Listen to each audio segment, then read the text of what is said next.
안녕하십니까, 김환입니다. 이번 시간에는 2022학년도 전주교육대학교 정시 기출문제에 대해서 알아보도록 하겠습니다.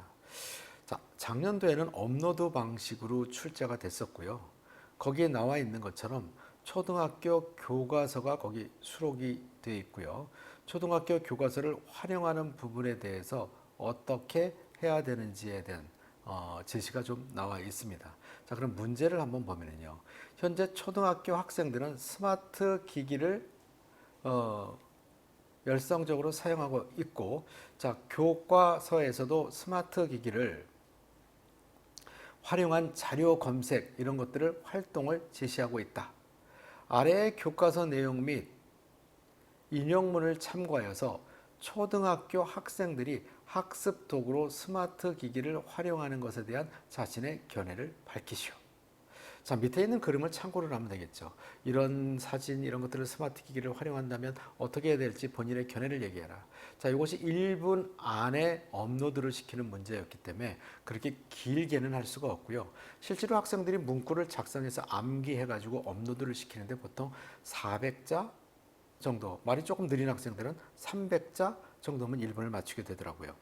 자, 이런 부분에서 여러분들이 이걸 작성할 때는 서론, 본론, 결론에 입각해서 작성을 하고 이야기를 해도 되고요. 면접에서 이야기하는 것처럼 5단 구성에 입각해서 저는 이 부분에 대해서 이러이러하게 생각합니다. 왜냐하면 이런 부분은 이런 이유가 있기 때문입니다. 물론 이런 경우에 이런 문제점이 발생될 수도 있습니다. 하지만 이러한 문제점은 이렇게 해결할 수 있기 때문에 따라서 저는 이렇게 생각합니다를 1분으로 맞춰서 답변하는 것도 좋은 답변 방법입니다. 자, 물론 여기에서 여러분들이 본인의 견해는 여러분들이 생각을 해놔야 되겠죠. 무슨 소리냐면 스마트 기기를 활용하는 것에 있어서 장점도 있고 단점도 분명히 존재합니다. 장점이라고 하는 것은 사진 같은 것을 360도 뷰를 찍어 놨다면 입체적으로 볼 수 있다는 것이 장점이 될 수 있고요. 과학실험 영상 같은 것을 통해 가지고 위험한 것들도 스마트 기기를 활용해 갖고 쉽게 간접 경험을 통해 갖고 학습을 할 수 있는 것은 굉장히 큰 장점이 될 수 있겠죠. 하지만 이렇게 단점으로 우리가 보게 되면요, 우리나라 학생들이 OECD 국가 중에서 문해력이 가장 낮다. 자, 이렇게 발표가 됐는데요. 그렇다면 학생들이 텍스트를 읽는 것은 싫어하고 영상만 보는 것을 좋아하는 이런 영향력이 있어요. 유튜브를 많이 보기는 그런 영향력이 있기 때문에. 그래서 역시 디지털 스마트 기기를 활용해서 학습을 하게 된다면 학생들의 문해력은 저해될 수밖에 없다는 것이 단점으로 갈 수 있겠죠. 자, 이런 것들은 여러분들이 복합적으로 생각해서 1분 안에 어떻게 답변하면 좋을 것인지를 작성해서 업로드하는 것을 연습해 보면 될 것 같고요. 자, 올해 같은 경우에는 이 업로드 방식이 아니라는 거 여러분들이 생각해 보시기 바랍니다. 자, 그 다음엔 대면 면접에서의 기출 문제입니다. 자, 이번 시간에 하는 이 2020학년도 전주교육대 정시 기출 문제는 코로나 상황에서는 비대면으로 했기 때문에 2020학년도 것의 대면 면접 문제를 확인해 보는 것입니다. 자, 문제를 제가 한번 읽어보겠습니다. 교양 문제. 한정판 운동화를 구입하여 비싼 가격으로 되파는 스니커 테크가 최근 유행하고 있다. 자, 이러한 경제 활동을 요구하는 측면에서 비판하는 측과 그에 대한 견해를 모두 말하시오. 자, 이건 시대성 이슈가 될 수 있겠죠. 이슈가 되는 것들, 유행하는 것들, 그래서 한정판 운동화에 대해서 그걸 사서 되팔아서 이익을 창출한다. 이거에 대해서 본인은 어떻게 생각하느냐? 본인은 좋다고 생각할 수도 있고 나쁘다고 생각할 수도 있지만 일반적으로 비판하는 것은 이를 통해 갖고 매점매석이 될 수도 있기 때문에 이런 것은 좋은 방법은 아니겠죠. 자, 이번 문제를 보면요. 최근 젊은 세대일수록 사람보다는 기계와의 상호작용을 선호하는 경향이 있다. 자, 이러한 사회 현상으로 인해서 나타날 수 있는 문제점과 개선 방안을. 자, 키오스크가 요즘은 어디를 가든지 다 있습니다. 자, 이 부분에 대해서 편리성에 대해서는 굉장히 좋지만 문제점은 노인분들은 기계를 잘 다루지 못한다. 이런 부분들에서 문제점이 충분히 발생될 수 있으니 어떻게 개선할 수 있는지에 대해서는 여러분들이 한번 생각해 보시기 바라고요. 자, 3번 문제는 공직선거법 개정안이 국회를 통과함으로써 고등학교 3학년 일부 학생들과 선거에 참여할 수 있게 되었다. 이에 대한 긍정적인 측면과 부정적인 측면을 모두 말하세요. 자, 공직선거법 개정에서 고등학교 3학년들이 투표를 할 수 있게 되는데 교육정책이나 이런 것들은 학생에 관련된 부분인데 학생들이 투표를 할 수 없다면 문제가 되지 않겠느냐라는 측면에서는 3학년 학생들이 고등학교 3학년 학생들이 투표하는 것이 굉장히 긍정적인 측면이 될 수 있겠죠. 그러나 부정적인 측면을 우리가 생각해 본다면 학생들은 지금 입시 공부를 하는 데 있어서 굉장히 시간이 없고 그러다 보니까 어느 후보자들이 좋은 후보자든지 분석하고 판단할 수 있는 시간이 없다 보니까 그냥 주변에 있는 어른들의 말을 듣고 그냥 투표를 하게 된다면 이건 잘못된 선거가 될 수 있으니까 부정적인 측면이라고 볼 수 있을 것입니다. 자, 그다음에 최근 음식점이나 편의점 등에서 무인 정보 담화기 키오스크가 널리 운영되고 있다. 이러한 현상에서 긍정적인 측면, 부정적인 측면, 아까 기교의 상호작용하고 비슷한 문제니까 넘어가겠습니다. 그다음에 5번 개인의 온라인 활동으로부터 수집한 데이터를 활용하여 소비자에게 필요한 광고나 서비스를 제공하는 기업들이 늘어나고 있다. 이러한 정보 수집 및 활용 방식의 긍정적인 측면과 부정적인 측면을 이야기해 보세요. 서비스를 제공하는 사람들은 기업 입장에서는요.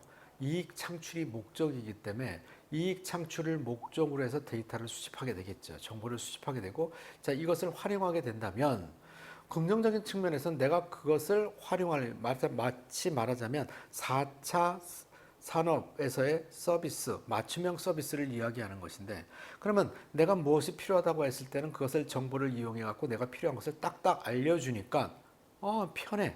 긍정적인 측면이 될 수 있지만 이로 인해 가지고 충동 구매가 일어날 수 있을 것이고요. 또 이 정보가 노출됨에 따라서 원치 않는 것을 계속해서 보게 되는 경우들이 생기게 되는 것은 부정적인 측면이라고 볼 수 있겠죠. 그 다음에 동영상 스트리밍 서비스를 이용하여 뉴스를 자발적으로 선택하고 소비하는 경향이 점점 늘어나고 있다. 이로 인해서 발생할 수 있는 문제점과 개선 방안을 말하시오. 자, 이런 부분인데요. 자, 이 부분에서도 여러분들이 한번 생각해 보면요. 뉴스를 자발적으로 선택하고 소비하는 경향에 있어서 정확한 정보를 제공해 주는 것이라고 했다면 큰 문제점은 발생될 수는 있지 않겠지만 동양 스트림 서비스 뉴스에서 내가 원치 않은 뉴스들이 이렇게 나오는 것들을 따라서 보게 된다면 내가 생각한 것하고 잘못된 방향으로 각인될 수 있는 것이 문제점이 될 수 있을 것이니까 일단 팩트와 원하는 것을 선택해서 볼 수 있는 그런 것들을 우리가 방안으로 생각해 볼 수는 있을 것입니다. 자, 그 다음에 교직 문제입니다. 교양 문제나 교직 문제를 놓고 보면은요, 실제로 정시 학생들 같은 경우는 교양 문제들을 어느 정도 쉬워하는데 교직 문제를 어려워하는 학생들이 더러 있어요. 물론 거꾸로 교양 문제를 시사를 모르는 학생들은 어려워할 수도 있겠지만은 교직 문제에서는 방향성을 모르면 답변을 못 하는데 그래도 많은 학생들이 학교를 다녀봤기 때문에 교직 문제에 대해서는 무엇이라도 이야기를 하는데 교양은 아예 모르면 답변을 못 한다는 것이 이게 문제가 되겠죠.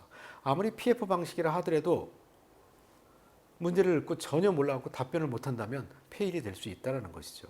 이런 부분에 있어서 여러분들이 교양 문제나 교직 문제에 있어서 어느 정도 접근을 할 수 있어야 된다는 면에서 공부를 해둬야 된다는 것입니다. PF 방식이니까 공부 안 해도 된다. 이것은 아니라는 것이죠. 자, 그러면 교직 문제에서 1번은 교육부는 대학 입시 정시에 수능을 해서 2003학년도까지 40% 이상에 확대하기로 했다. 수능 위주 전형에서 확대되는 찬반 입장을 밝히고 그 이유를 말하시오.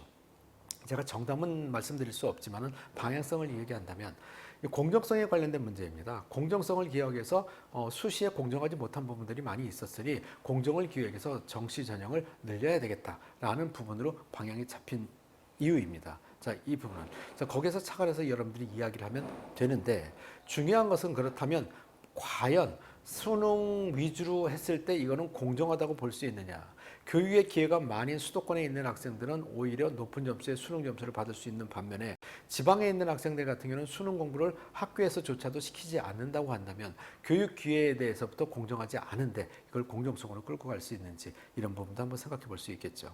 자, 이번 문제는 일제 강점기 이후에 남아있는 바람직하지 않은 학교 문화를 2가지 이상 말하고 이를 개선할 수 있는 방안을 이야기해 보세요. 우리들은 보통 보면은 교복 문화라든지 성냥갑 같은 학교 교실 문화라든지 이런 것들이 일제 강점기 때부터 쭉 이어온 것들입니다. 그래서 이것을 방안으로 우리가 생각하는 그린 스마트 스쿨이라는 것이 있죠.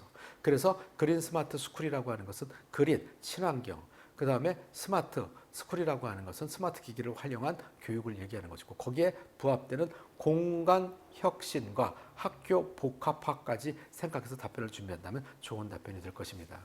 자, 3번 문제는 현재 국정으로 발행하는 초등학교 3학년에서 6학년 사회, 수학, 과학 교과서가 2022년부터 점차 검정으로 전환된다. 이에 대한 찬반 입장을 밝히고 그 이유를 말하세요.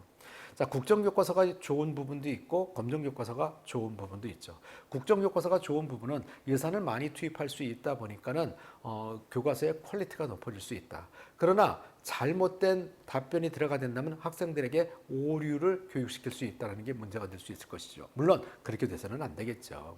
충분히 검증이 돼야 되겠지만 과거에 역사를 왜곡한 것을 실어서 하려고 하는 부분도 있었기 때문에 이런 부분은 국정교과서의 단점이라고 볼 수 있고요.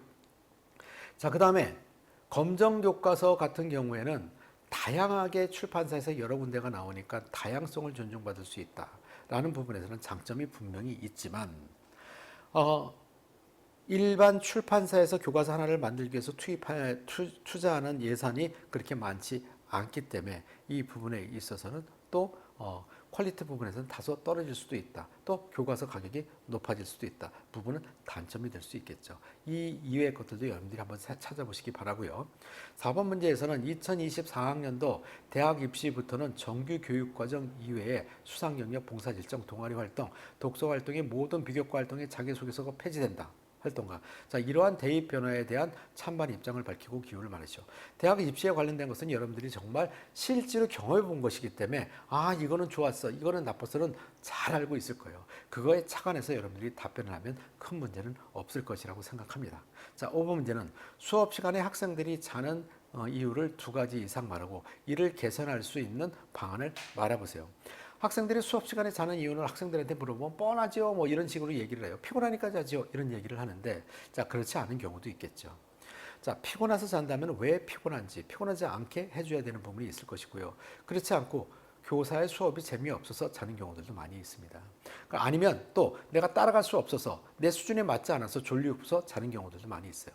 이런 모든 경우를 통틀어서 할 수 있는 방법은 교사가 수업을 재미있게 학생 수준에 맞는 수업을 하면 해결이 된다는 것입니다. 학생 수업에 맞는 수업은 아이들이 다양한데 어떻게 합니까? 라는 부분이 있을 수 있겠지만요. 그것을 여러 번 높은 수준의 입장에서, 중간 수준의 입장에서, 낮은 수준의 입장에서 여러 번 설명을 해주게 된다면 이런 부분은 해결될 수 있다는 것이죠. 자, 그 다음에 6번. 최근 언론 보도에 의하면 초등학교에서 학교 폭력의 피해 사례가 고등학교의 약 7배에 달한다. 자, 초등학교에서 학교 폭력 발생이 높은 이유와 개선 방안을. 자, 이유는 초등학교 학생들이 중등학교 학생들보다 더 거칠어서가 아니고요. 초등학교에서는 언어 폭력이 많이 벌어지고 있고 이 언어 폭력을 다 학교 폭력으로다가 잡았기 때문에 7배나 된다는 것입니다. 자, 그러면 그렇다 하더라도 언어 폭력도 분명히 학교 폭력인 것은 맞기 때문에 이걸 어떻게 개선할 것인가에 대해서는 학교에서 많이 시행하고 있죠. 고운말 쓰기 또는 인성교육, 가정과 연계한 교육 이런 것들을 많이 하고 있기 때문에 이런 방향성을 가지고 여러분들이 답변을 준비한다면 좋은 답변이 될 수 있을 것입니다. 자, 지금까지 교직 문제와 교양 문제에서 전주교육대학교의 대면 면접에 대한 것을 그냥 쭉 간단하게 방향성을 잡았는데요. 이제 이런 문제들을 여러분들이 구체적으로 좀 더 논리적으로 답변할 수 있는 5단 구성에 입각해서 말하는 연습을 충분히 해본다면 좋은 결과 있을 것 같습니다. 지금까지 말씀드린 내용 이외에 여러분들이 궁금한 부분이나 아니면 좀 더 구체적으로 공부하고 싶은 학생들이 있다면 김한 컨설팅 홈페이지에 있는 인터넷 강의를 활용하거나 아니면 현장 강의에 오셔서 수업을 들으신다면 훨씬 더 도움이 될 것이라고 생각합니다. 자, 여러분들 지금까지 들은 이 강의를 토대로 또는 참고해서 좋은 결과 있으시기 바랍니다. 감사합니다.